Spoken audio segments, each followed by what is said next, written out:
Bienvenidos a una nueva emisión de estos podcasts. Hoy con un invitado muy especial a propósito de la Semana Santa, Monseñor Orlando Roa. Aquí en la Arquidiócesis de Ibagué podemos encontrar todos los días a Monseñor Orlando Roa. Y hombre, para mí es un placer poderlo tener precisamente en esta Semana Santa para poder hablar con él acerca de los retos que ha significado la pandemia para la Iglesia Católica, de todo lo que se viene trabajando por parte de él en la Arquidiócesis de Ibagué y en el resto del departamento del Tolima, en lo que tiene que ver con la relación entre la Iglesia y los feligreses, perdón. Sin más preámbulos, voy a presentarles la hoja de vida de Monseñor y ya volvemos para dialogar directamente con él. Nuestro invitado de hoy en podcast con Ricardo Ferro es Monseñor Orlando Roa Barbosa. Nació en Cali el 4 de julio de 1958 y adelantó sus estudios secundarios en el Seminario Menor de Ibagué. Cuenta con una especialización en teología dogmática en la Universidad de la Santa Cruz en Roma. También obtuvo la licenciatura en Filosofía y Ciencias Religiosas en la Universidad Católica de Oriente. Ha frecuentado diversos cursos en espiritualidad misionera y sacerdotal. Los primeros años de filosofía los realizó en el Seminario de Garzón como seminarista de Ibagué. En el restante tiempo de formación hacia el sacerdocio, frecuentó en el Seminario Mayor de Ibagué. Fue ordenado sacerdote el 6 de diciembre de 1984 por Monseñor Angelo Acerbi para la Arquidiócesis de Ibagué.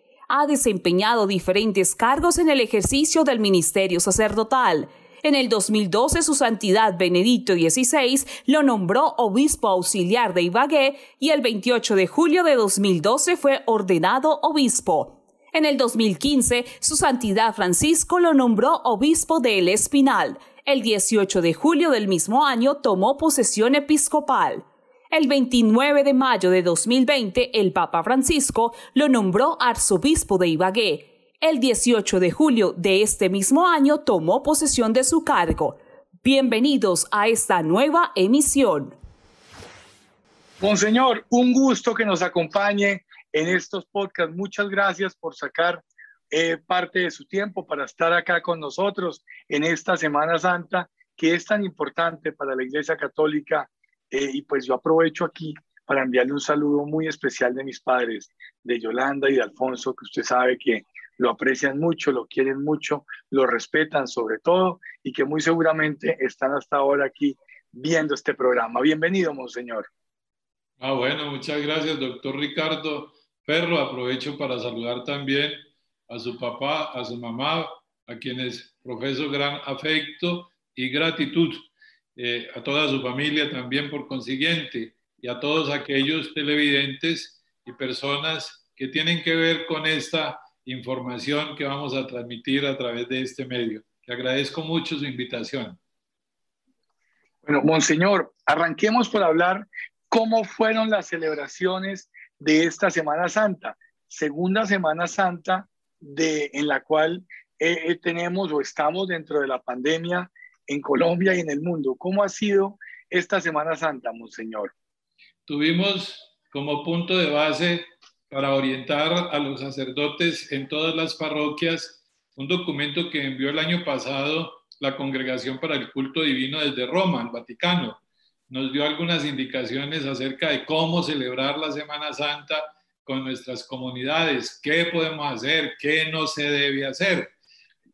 Esas indicaciones las dieron en la congregación el año pasado, para el 2020, pues este año nos las repitieron, porque se ve que la cosa no ha cambiado muchísimo. Hoy por hoy escuchamos noticias que en Europa hay pueblos otra vez confinados, porque la gente no puede salir para cuidarse un poco del contagio del COVID-19.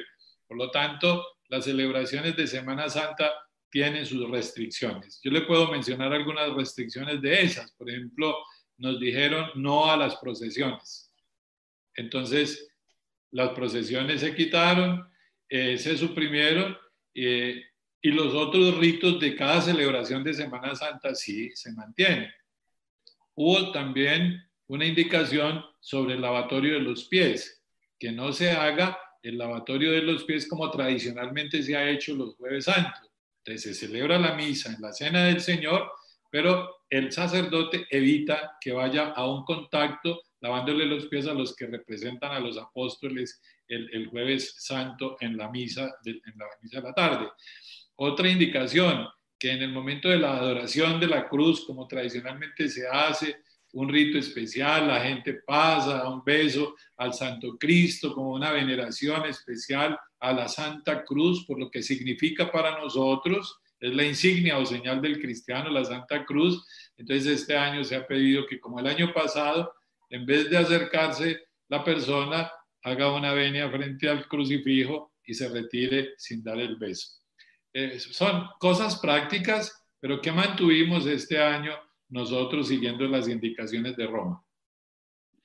Monseñor, y una Semana Santa en la cual la presencialidad, pues además de todo lo que usted ha mencionado, la presencialidad ha sido muy compleja porque todavía hay temor de algunas personas de asistir a la iglesia, a ir a misa. ¿Cómo se viene reinventando la iglesia en lo que tiene que ver con lo que en los colegios ha sido la virtualidad, en el mismo trabajo ha venido siendo la virtualidad? La iglesia, ¿cómo ha hecho en medio de estas dificultades para la misma presencialidad que no aleje a los feligreses de la iglesia, Monseñor?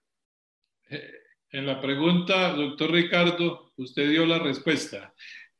Estamos nosotros usando el recurso de los medios de comunicación, las redes, el Facebook.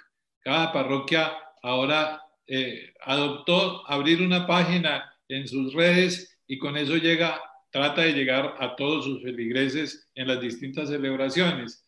Tenemos que respetar el aforo establecido por el gobierno nacional, las indicaciones también que nos dan las normativas, el gobierno departamental, el gobierno municipal, en cada región, en cada departamento, en la nación. Y entonces tratamos de respetar eso al máximo, el aforo, y permitimos que haya una buena participación de feligreses siguiendo el aforo y evitando que las iglesias se llenen y que sean de pronto un lugar de contagio. Tratamos de respetar también todos los elementos relacionados con la bioseguridad, la desinfección del templo parroquial antes y después de cada celebración, que las personas conserven la distancia. Entonces, si son 50 personas las que han de participar en una celebración, se ubican en el templo parroquial, pero no amontonados, sino conservando la distancia que siempre se nos ha dicho. Y el uso del tapabocas también, ya sabemos nosotros que es un elemento indispensable para cuidarnos unos a otros. Pero en las parroquias ha habido presencia de la comunidad, con la limitación del caso para la participación de los feligreses, pero se han celebrado todos los actos litúrgicos de la Semana Santa. Bueno, Monseñor, usted me dice, en su pregunta está la respuesta. Pero entonces aquí me transmiten una pregunta que puede sonar odiosa, pero pues que lleva implícito el tema de la virtualidad, y es precisamente el tema del diezmo, el tema de la limosna, el tema de la colaboración que damos con la iglesia, los feligreses. ¿Cómo se hace para que en medio de las dificultades de la pandemia la virtualidad no afecte de alguna manera las finanzas de las iglesias o de la iglesia pues como un todo? Bueno, sí, tenemos la virtualidad y tenemos la presencialidad en las celebraciones. Eso ha sido claro. Y me parece que el tema de los aportes a las parroquias, sí, se han visto afectados. Hicimos una reunión con los obispos de la provincia eclesiástica que comprende Ibagué, del departamento del Tolima, 3 diócesis, Ibagué, Espinal, Líbano, Honda, y las 2 diócesis del departamento del Huila, Neiva y Garzón. Y coincidimos todos al hablar de este tema, que las parroquias se han visto afectadas en algún momento en la parte pastoral, pero no podemos decir que está destruida, aniquilada la dinámica pastoral en cada parroquia. Las parroquias siguen vivas, la iglesia sigue viva, a pesar de la pandemia y a pesar de todas las medidas de aislamiento que se han tomado por todas partes del país. Eso ha afectado también la parte administrativa de las parroquias. Indudablemente, las parroquias, a las parroquias ha habido que brindarles un apoyo especial de parte de la arquidiócesis o de la diócesis, del obispo, para que los sacerdotes sigan adelante prestando todos sus servicios a la comunidad y puedan presentar ellos, manifestar a sus feligreses la cercanía que les caracteriza siempre. Yo valoro mucho el trabajo y el esfuerzo y el sacrificio de los sacerdotes, y la gente también lo valora. Yo, siendo el obispo de El Espinal el año pasado, en plena pandemia, me sentí como muy contento de ver el gesto de un alcalde con el párroco. El alcalde repartió mercados a mucha gente del pueblo y él tomó la iniciativa de decir: el sacerdote también necesita, vamos a llevarle un mercado. No sé si del bolsillo de él, pero le dio un mercado. Pero me pareció bonito eso, hombre. Hay que pensar también en esa parte humana de la persona que está sirviendo allí. Además, porque los sacerdotes no dejaron las parroquias. Todos estuvieron en sus parroquias, a pesar de las limitaciones, acompañándoles. Entonces, los diezmos, sí, se han visto afectados, han disminuido. Las colectas, indudablemente, han disminuido, pero nosotros no podemos desconfiar de la providencia de Dios. Además, la comunidad en Colombia, las comunidades parroquiales son muy generosas y ellos también piensan en sus párrocos, en sus sacerdotes, y no los van a dejar morir de hambre. Pues esperemos que así sea, monseñor. Además que lo veo a usted alegre y convencido cuando lo dice, cuando hace referencia a ello. Monseñor, cambiándole de frente, como se dice en el argot futbolístico, hablemos de la juventud, monseñor, hablemos de los jóvenes.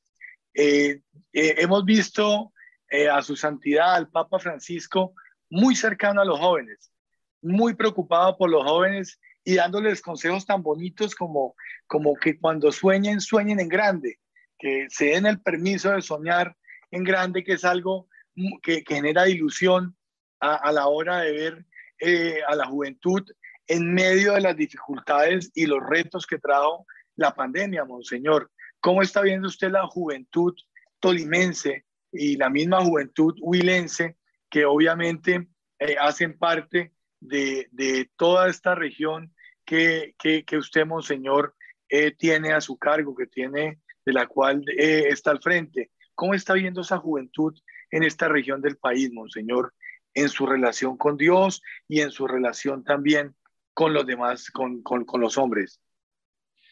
Yo veo a los jóvenes en términos generales sanos en esta región del país. Los veo sanos, pero indudablemente son objeto de la maldad. Son objeto de la maldad de personas que quieren envenenar el cuerpo de los jóvenes y de las nuevas generaciones, abocándolos al consumo de las drogas y de las sustancias psicoactivas. Es un pesar, una lástima muy grande encontrar uno en algunas partes, jovencitos de 14 años que deberían estar en el colegio ya consumiendo droga. Eso es un pecado social muy grave, a lo cual hay que ponerle cuidado. Yo siempre insisto en el tema de la prevención. A un alcalde en alguna parte donde tuve la oportunidad de hablar con él, que había hecho mucha inversión en la rehabilitación de los jóvenes por el tema del consumo de droga, había invertido mucha plata. Le dije: ¿cuántos se regeneraron con su programa? Dijo: uno. Le dije, bueno, valió la pena toda la inversión, con uno, valió la pena. Pero no se le olvide, señor alcalde, que si usted invierte en prevención, de pronto podemos ganar más. A todos nos toca trabajarle más en ese punto de la juventud a la prevención, para que nuestros niños y nuestros jóvenes no caigan en el consumo de sustancias psicoactivas por las consecuencias que eso trae. En la sociedad colombiana hay inseguridad en los pueblos y en el campo por el consumo de sustancias psicoactivas, la marihuana, el bazuco, la cocaína, etcétera, todo eso. Yo diría que a nuestros jóvenes no se les robe la paz, que nuestros jóvenes no se dejen robar, como dice el Papa Francisco, la alegría, la esperanza. Monseñor, en esa misma línea, así como su señoría hablaba de la responsabilidad en el capítulo de prevención que se debe tener por parte de todos, y hacía mención puntual a alguna anécdota con un alcalde, ¿qué está haciendo la iglesia por nuestros jóvenes, Monseñor? Bueno, yo le respondo a usted desde la experiencia mía como obispo del Espinal y como obispo de Ibagué ahora. Hay programas en las parroquias y en las diócesis encaminados a colaborar en la formación de los jóvenes. Por ejemplo, en las parroquias siempre hay grupos juveniles, se promueve la juventud misionera. Hoy por hoy hay movimientos apostólicos en Colombia que trabajan mucho con los jóvenes. Vemos que hay mucho joven ahora en grupos marianos y también hay muchos jóvenes en unas comunidades nuevas que están surgiendo, de espiritualidades nuevas como Emaús. Aquí en Ibagué hay un grupo grande que se llama Revolución Juvenil, RJ, muy bonito. Entonces, los jóvenes nuestros reciben formación, hay propuestas. Yo estoy iniciando en Ibagué un ministerio también con jóvenes, un ministerio encaminado sobre todo a proteger la vida de los jóvenes, porque usted sabe que Ibagué ha tenido una tasa muy alta, una proporción muy alta de suicidios. Entonces, estamos iniciando un programa que se llama Salvando Vidas. Lo iniciamos con un consultorio para atender espiritualmente a las personas que estén afectadas por un momento crítico de depresión o dificultades morales o circunstancias familiares que les lleven a sufrir mucho. Entonces, los estamos escuchando en ese consultorio y al lado de ese consultorio estamos iniciando un ministerio con jóvenes que quieran apoyar ese programa y nos está dando resultados. Ya tenemos en el ministerio de jóvenes unos 20, varios de ellos profesionales. Ahí hay, entre los músicos, hay un doctor médico, hay un abogado, está también jóvenes psicólogos, hay empresarios jóvenes que ya son empresarios. Entonces, muy interesante. Usted me pregunta qué estamos haciendo, yo le estoy diciendo qué estoy haciendo yo. No, me parece muy bien, monseñor, excelente. Monseñor, y en cuanto a la vocación sacerdotal, ¿la pandemia ha afectado en algo esa posibilidad de que algunos jóvenes ingresen también a la iglesia ya pues para ser sacerdotes en el futuro? Las vocaciones siempre están. Tenemos que motivarlas, promoverlas, apoyarlas. A pesar de la situación que está viviendo el mundo, yo no me quejo del número de jóvenes que hay en el Seminario Mayor de Ibagué, incluso del número de jóvenes que hay en el Seminario Mayor del Espinal, que pueden ser más, deben ser más por las necesidades que hay en la iglesia para atender los distintos frentes de pastoral y llegar a todas las comunidades con una atención más efectiva en lo espiritual, en la vida de la iglesia. Pero yo no me quejo, tenemos un buen número de jóvenes aquí en el seminario de Ibagué, tenemos cerca de 50 jóvenes que se preparan para el sacerdocio, no solamente de la arquidiócesis de Ibagué, sino también de la diócesis del Líbano-Honda. En el Espinal hay un grupo de 25, está entre 25 y 30 jóvenes seminaristas que se preparan también para servir en la jurisdicción eclesiástica del Espinal. De modo que no nos quejamos, pero es que siempre las vocaciones deberían ser más, los sacerdotes deberían ser más. Contamos con muchas limitaciones en este campo, pero trabajamos con lo que tenemos, con la ayuda de Dios, tratando de responder efectivamente a la misión que ha puesto en nuestras manos. Monseñor, comparados con los años anteriores, ¿hay un número similar o se ha reducido por cuenta de la pandemia? Sí, se ha reducido un poco, sí.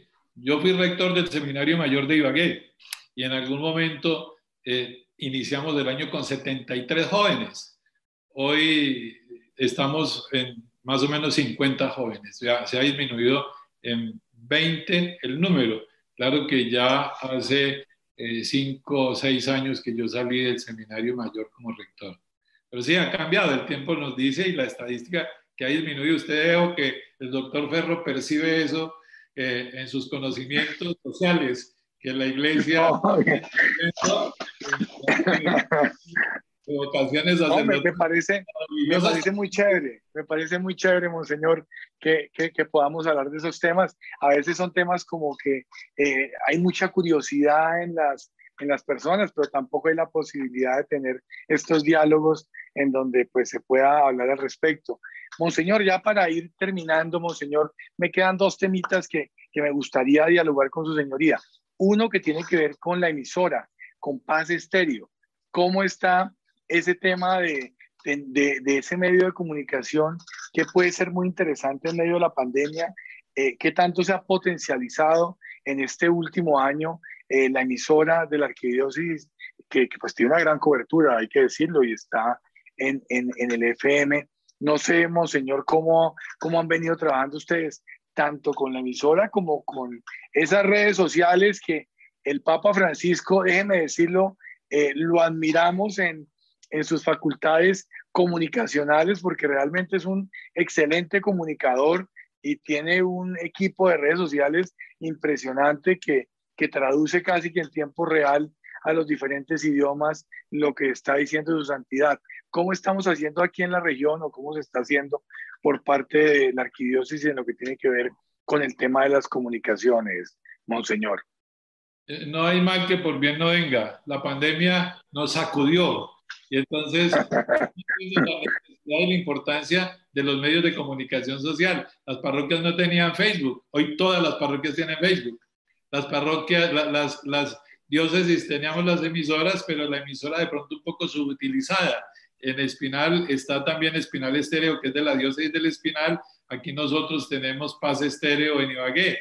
Y entonces esas emisoras prestan un gran servicio en la tarea evangelizadora.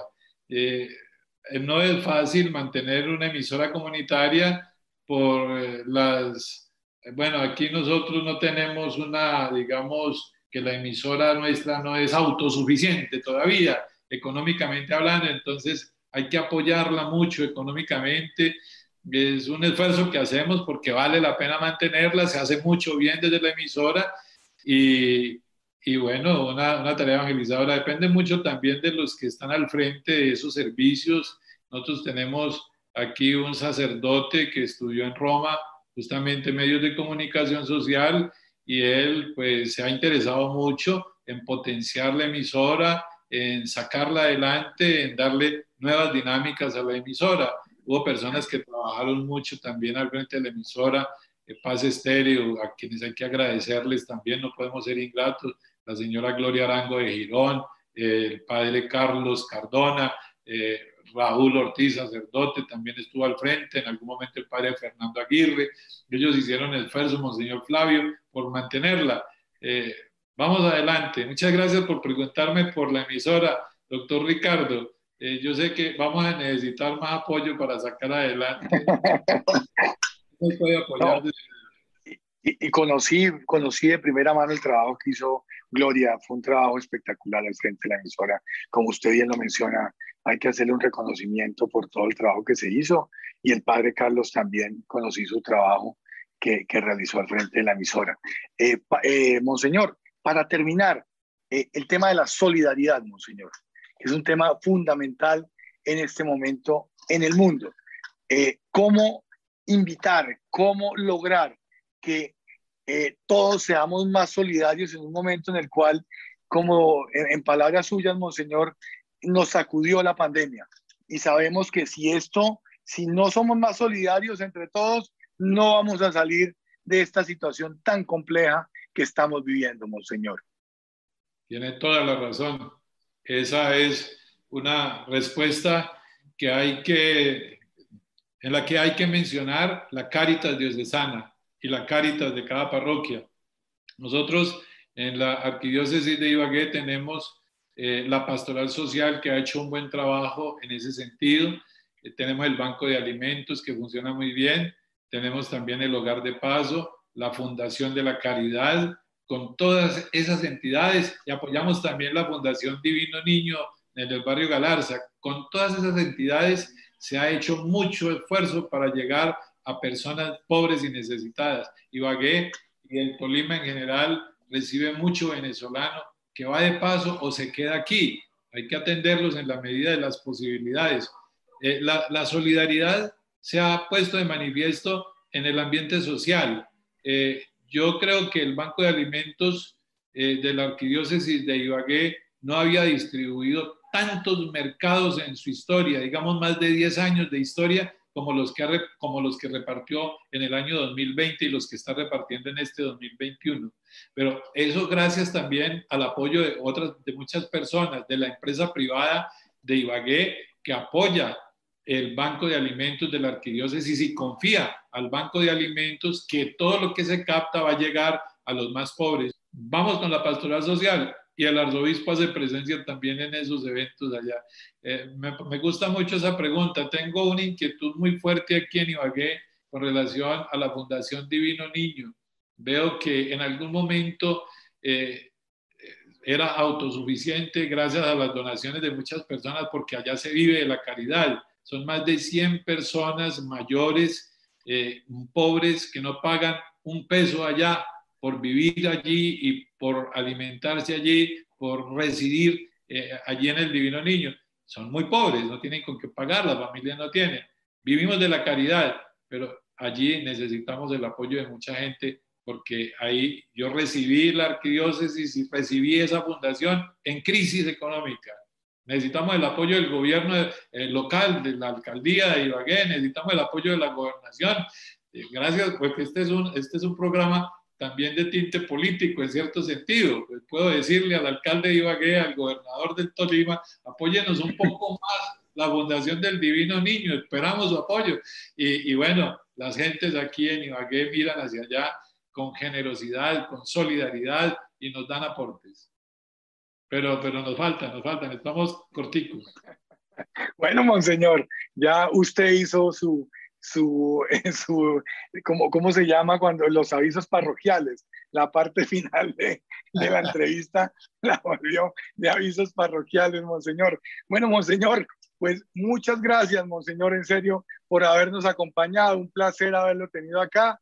Y, hombre, siempre bienvenido. Ojalá nos pueda acompañar en una próxima oportunidad. Muchísimas gracias. Bendiciones para todos. Quiero decirle finalmente que de corazón, muy de madrugada, antes de que salga el sol, el arzobispo de Ibagué ya está orando por ustedes, por su papá, por su mamá, y también por toda la feligresía que tengo bajo mi responsabilidad. Y lo hago convencido de que el Señor siempre escucha nuestras plegarias. Felices Pascuas de Resurrección para todos. Muchas gracias, monseñor.